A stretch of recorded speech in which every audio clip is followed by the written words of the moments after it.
Agradecido siempre por este encuentro semanal entre todos. Muchas gracias, monseñor. Usted nos habló mucho el sábado pasado sobre los preparativos de la jornada arquidiocesana de la juventud, sí, que además hacía eco a la gran concentración que ha habido en Lisboa con el Papa, jornada mundial de la juventud con 1,5 millones de jóvenes y muchas actividades y muchos discursos del Papa donde ha tomado posición sobre temas de fondo. En su caso, una de las cosas que ha hecho usted durante esta semana es visitar a un grupo de jóvenes que estaban danzando de acuerdo a una cierta ritualidad en una avenida central de Lima, Paseo de los Héroes Navales. Permítanos comenzar, por favor, con un video en que vamos a ver lo que usted hizo y dijo. Adelante con el video, por favor.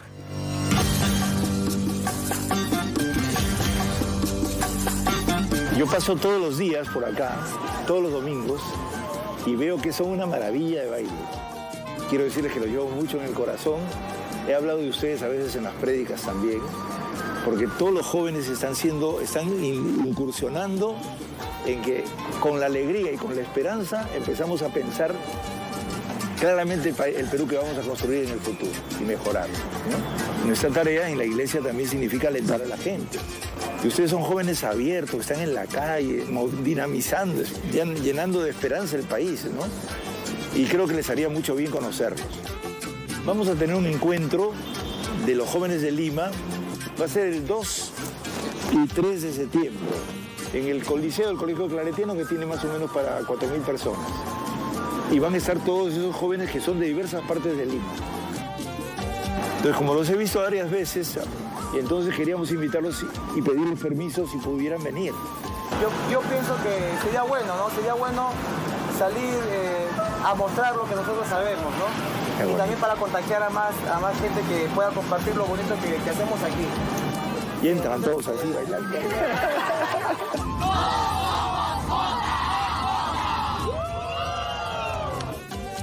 Bueno, monseñor, ya creo que la iglesia está acostumbrada a estas manifestaciones de danza. Yo recuerdo que durante los primeros viajes de Juan Pablo II a países africanos se daba como una liturgia en medio de unos bailes. Luego el premio Nobel, obispo Tutu, también era un bailarín tremendo. Y tenemos algunos sacerdotes también que bailan dentro de la iglesia, ¿no? Bueno, hay que ver ahí si es más litúrgico eso o no, pero es ciertamente que hay que incorporar esta dimensión festiva en todo, porque la fe es alegría. El Santo Padre escribió el Evangelio de la alegría, ¿no? La primera carta que escribió. ¿Por qué? Porque si las dimensiones de alegría no se desarrollan, que están en nosotros, nuestra esperanza empieza a morir, pues. Y todas las manifestaciones que hacemos son justamente porque estamos soñando e imaginando el mundo nuevo que tiene que venir y para el cual estamos en esa tierra. No estamos aquí para que eso sea un valle de lágrimas, sino para salir y convertir el valle de lágrimas en un valle frondoso de alegría, de esperanza, ¿no? Y yo recuerdo cuando era un joven adolescente que uno de los documentos del Concilio Vaticano II más importante era Gaudium et Spes, ¿no? Sí. Alegría y esperanza. Claro, los gozos y las esperanzas, ¿no? de los pueblos son los gozos y las esperanzas de la iglesia, ¿no? Me parece que era la primera frase, ¿no? La iglesia hace suya los gozos y la esperanza de los pueblos. Bueno, y todo... Los sufrimientos. Claro. Bueno, también los sufrimientos, eso es inevitable. Más raro es decir lo contrario, sobre todo en los tiempos que corren. Hemos tenido algunos impactos tremendos, una niña maltratada en el contexto de su familia, violada por su padrastro, y estamos ante la negación de los valores familiares. Sí, justamente quisiera hacer un llamado a todos a que tengamos mucha atención a la construcción de familia y teniendo en cuenta también las distintas dificultades humanas, psicológicas, educativas de la mayor parte de la población que generan ese tipo de comportamientos debido justamente, muchos de ellos, tanto a la pobreza como también, sin justificar evidentemente, en donde ha disminuido la intuición del respeto, especialmente por los niños, ¿no? Siempre ha sido un problema en nuestro país, porque en un país en donde las costumbres son muy coloniales y todo es de arriba abajo, quien ve a un inocente o a un débil, a una persona frágil, todos sus problemas los descarga sobre el inocente, ¿no? Y se genera como una persona destructiva y destruye personas que luego en el futuro van a sufrir muchísimo por todas las heridas que llevan, ¿no? Por eso yo llamo a todos a que tengamos atención a eso y ayudarnos mutuamente a reeducarnos completamente en esto, ¿no? Ha sido una conmoción descubrir la realidad de esta familia y de esta niña violada durante tiempo por su padrastro. En el otro extremo de las noticias que nos han llegado esta semana, hay un asesinato en Quito de un candidato presidencial hecho por sicarios, es decir, por personas contratadas para asesinar. Y el día de hoy, conversando con un colega ecuatoriano, nos ha hecho saber que se ha establecido comunicación telefónica de sicarios colombianos con los sicarios colombianos que asesinaron al señor Villavicencio, pero también con 3 dirigentes políticos ecuatorianos. Y estamos ante la evidencia del crimen organizado, vinculado sobre todo al narcotráfico, pero también a otras economías ilegales, con clases de dirigentes políticos. Bueno, el punto de partida es el mismo. En el caso, puede ser que en una familia muy pobre esas cosas ocurran por ignorancia, ¿no?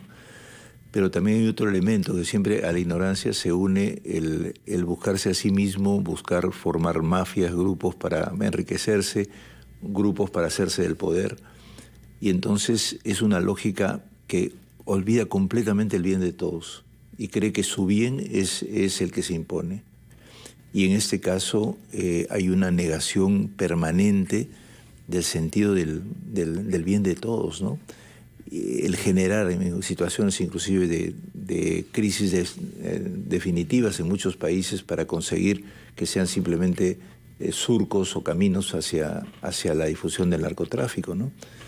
Entonces, esta seriedad con que algunos han tomado la lucha contra la corrupción, ¿no? Como lo ha hecho el candidato Villavicencio, nos muestra de que el camino futuro de rehacer el sentido en esta humanidad y en América Latina va a implicar muchos riesgos y a veces tenemos que correrlos justamente. Quizás tengo la impresión que estaba bien vigilado, pero no sé, en ese momento ha habido una cosa rara. Y el asunto es que estamos inmersos en una espiral de violencia que es sumamente grave, ¿no? Y que hay que evitar, naturalmente, que tenga consecuencias de esa gravedad en nuestro país. Permítanos, Monseñor, ir a una pausa, después de la cual escucharemos palabras del Papa y nos hará un comentario sobre el Evangelio de San Mateo, que corresponde al día de mañana, que usted comentará en la misa 10 de la Catedral a las 11, y que tiene que ver con una tentativa de Pablo de acercarse a la barca en la que estaba Jesús, pero se cae al agua.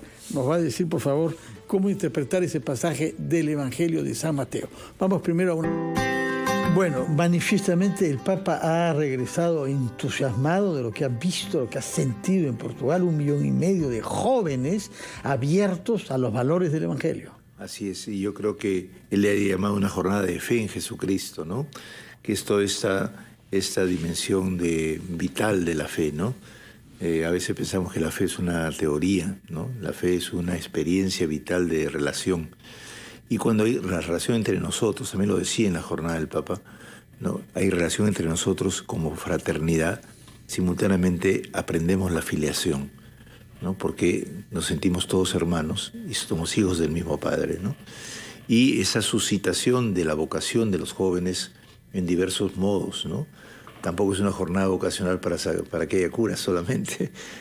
Él verá que cada uno vaya por el camino que Dios le inspira. Y eso es una cosa profunda, ¿no? Vivir intensamente en esas jornadas una experiencia de relación y como de encuentro con el Señor y con los hermanos, abre a repensar las vidas y, como dice, muchas personas se han encontrado en ese tipo de jornada y por eso la Iglesia las hace, ¿no? Porque además es un signo, ¿no? En medio de la humanidad, un signo joven que espera y de alguna manera anuncia que entramos en una época de esperanza a pesar de las dificultades terribles que vive la humanidad, ¿no? Monseñor, hablemos por favor sobre el Evangelio de San Mateo, capítulo 14, que usted va a leer y comentar mañana en la misa, como en todas las misas que se celebran en el mundo. Y es un pasaje muy bello por la situación geográfica que se describe con tanto detalle. Jesús ha pasado el día con gente, ha visto que han comido y han compartido el pan, se marcha, se queda con sus discípulos, pero él quiere pasar la noche solo y para eso sube a la colina, a una colina en Galilea. Y pasa la noche orando a solas. Quisiera que nos diga una palabra sobre qué es orar, pero lo interesante viene después, porque llega la madrugada y baja y le ha pedido a los discípulos que se queden en una barca que él le va a dar el encuentro. Manifiestamente no quiere estar acompañado de nadie, quiere estar solo orando, dice el texto. Y entonces, cuando llega la madrugada, él baja de la colina y va hacia el mar de Galilea y camina sobre el agua, flota caminando sobre el agua y se acerca a la barca. Lo ven y tienen miedo. Luego se dan cuenta que es él y Pablo le dice, pero si eso lo puedes hacer tú, haz que yo también pueda caminar. Y quiere caminar solo y lo logra, pero en el momento en que duda, cae y Jesús le dice, qué poca fe tienes, Pablo. Explíquenos, por favor, qué cosa es orar por una parte, qué cosa es esta poca fe que Jesús le atribuye a Pedro. Bueno, el punto esencial es que en la oración hacemos una experiencia de acoger en nosotros a solas a Dios según Él se presenta en cada experiencia humana, pero abiertos a lo que Él diga. Por eso es que normalmente, y además muchos los orientales, también los hebreos como parte de ellos, han propuesto para todos nosotros una forma de orar que es en silencio, en contemplación. Algunos, por ejemplo, van a la capilla, al sagrario, otros pueden orar como el Señor en la montaña. Lo importante es siempre en un lugar tranquilo y sereno. ¿Por qué razón? Porque Dios nos creó así, como también todos, cada uno ha sido engendrado en el silencio. Por eso le tememos a veces al silencio, porque es el ápice, ¿no? El ápice hemos sido engendrados. Y eso es un momento de engendramiento. Por eso Jesús, digamos, podríamos decir que lleno de la fuerza de Dios que ha acogido en silencio y en tranquilidad, tampoco es una fuerza pasiva, sino que esa fuerza del silencio y del amor del Padre que entra en él y que lo convierte en el Hijo, le da toda esa capacidad de hacer milagros, actuar. Toda su fuerza viene del Señor que le suscita, ¿no? Por eso él se dice siempre cuando Jesús hace un milagro o algo, había una exusía que salía de él, una fuerza, pero no es la fuerza del poder, sino la fuerza de la inspiración. Nada en el mundo, según la fe cristiana, puede hacerse sin la inspiración de Dios. Y si se hace algo interesante, siempre hay un resquicio de inspiración. Cuando se hace algo negativo, se rechaza esa inspiración. Ahora, en ese camino, los discípulos están como llenos de lo que se ha traducido como la poca fe. Sí. Yo he estado investigando esto y entiendo que la traducción podría ser, están imbuidos de la fe de los pocos, es decir, de los pocos que gobernaban Israel, en donde su fe era dependiente, su manera de creer todavía dependía mucho de las formas que habían recibido de los sacerdotes que buscaban la plata, que buscaban manipular a la gente, usarla para sus intereses. ¿De acuerdo? Entonces, no es solamente un problema de aumento de fe, es un problema fundamentalmente de la manera de creer. ¿Por qué? Porque implica siempre duda, pero duda en el sentido de desconfianza. Y es por eso que se hunde él. Muy bien, ojalá que no nos hundamos nosotros, Monseñor. Confía más en los signos. Vamos a escucharlo mañana a las 11 en la homilía que haga de este pasaje de San Mateo, pensando además en Santa Rosa de Lima, diré una palabra sobre eso, porque hay una campaña para aportar menestras a las parroquias, ¿no? Sí. Bueno, Rosa de Lima nos ha enseñado a ser creyentes santos, profundamente orantes, pero también profundamente activos. Y como sabemos, ella compartía ella comía las pepitas de la naranja y mandaba que la India Mariana le llevara sus naranjas a los pobres. Bueno, en esa misma línea vamos a pedirles a todos que en este mes nos dispongamos para ayudar a Cáritas a compartir las semillas actuales que usamos que son las menestras. De tal manera que la campaña Semilla de Santa Rosa la vamos a hacer siempre en el mes de agosto para favorecer las ollas comunes que les pedimos a todos que nos podamos disponer en todas las parroquias, en todos los lugares o directamente a la Cáritas Lima. De acuerdo, o sea, donaciones de menestras en las parroquias de Lima. Monseñor, lo escucharemos mañana en la misa a las 11 en la catedral. Yo le ruego que para despedirnos ofrezca su bendición, pensando seguramente en tantos niños que hay en el Perú maltratados, abandonados, abusados y de los que no nos enteramos, ¿no? Sí.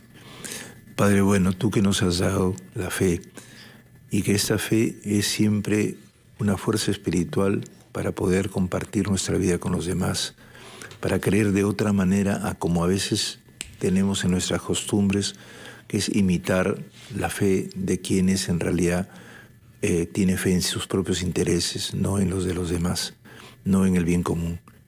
Te pedimos que nos ayudes a fortalecer esa fe y a no dudar, tener plena confianza en que tú, inspirándonos, resuelves muchos problemas porque nos das el criterio, el principio, el punto de partida fundamental y nos permites evitar todos los males que nos acechan, especialmente los que destruyen a las personas en diversas formas. Bendice a nuestro pueblo en este mes de Santa Rosa y ahora que nos preparamos juntos para la fiesta de Santa Rosa y también para la jornada de los jóvenes el 2 y 3 de septiembre, darnos la bendición para poder bailar como tú bailas por nosotros, como dice el texto que el Papa eligió para su introducción en el camino de la fe en la Evangelii Gaudium. Dios baila por ti. En el nombre del Padre, del Hijo y del Espíritu Santo. Amén. Muchas gracias, Monseñor Carlos Castillo, arzobispo de Lima. Ha sido Diálogo de Fe, programa de RPP.